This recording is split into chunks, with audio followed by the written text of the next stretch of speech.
I'm starting today in the northern portion of Lake Mead. I'm about 60 miles north and east of Las Vegas, and I'm going to be exploring Lake Mead National Recreation Area with Chelsea Kennedy. Thank you for meeting me today. Yeah, absolutely. I'm happy to be here. You know, and so often you think about Lake Mead, you think about the lake, but we're going to actually explore some of the other areas. Yeah, we're going to be exploring some of the different land-based recreation opportunities that are available here within the park.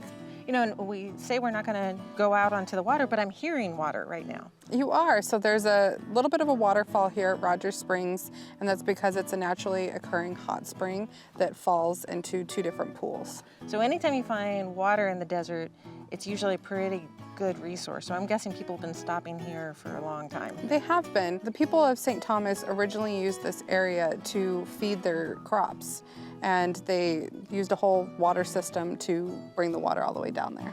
You know, and very often when you think about hot springs, you think of that sulfur smell, and you don't get any of that here. And it must be good water because there's palm trees and quite a bit of vegetation. Yeah, so this isn't your traditional hot springs that you think of coming just straight out of the ground. This one is fed by an aquifer that's actually mostly groundwater. And it looks like an oasis. As I'm pulling in, it's the palm trees. It's really gorgeous. It makes for a really pretty place to start a trip. Yeah.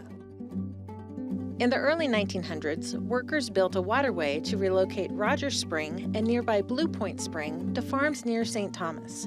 When some of the men drank the spring water, something about it, though, acted as a natural laxative, and they lost a lot of weight.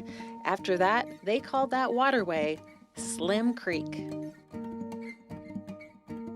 This is the Overton Arm area, and next we're headed to Echo Bay, and that area is very well known for the fishing. It's fewer than 10 miles from Rogers Spring to Echo Bay on State Route 167, otherwise known as North Shore Road. It's hard to believe that we're so close to a city of 2 million people when you're looking out at what feels like such a remote oasis.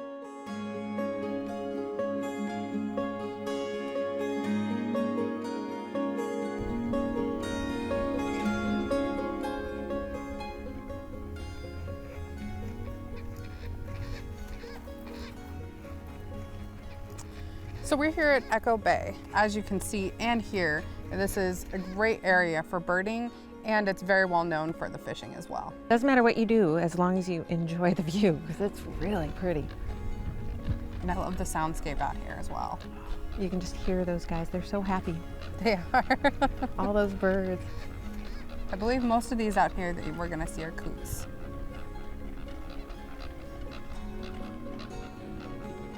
Echo Bay is a location close to history.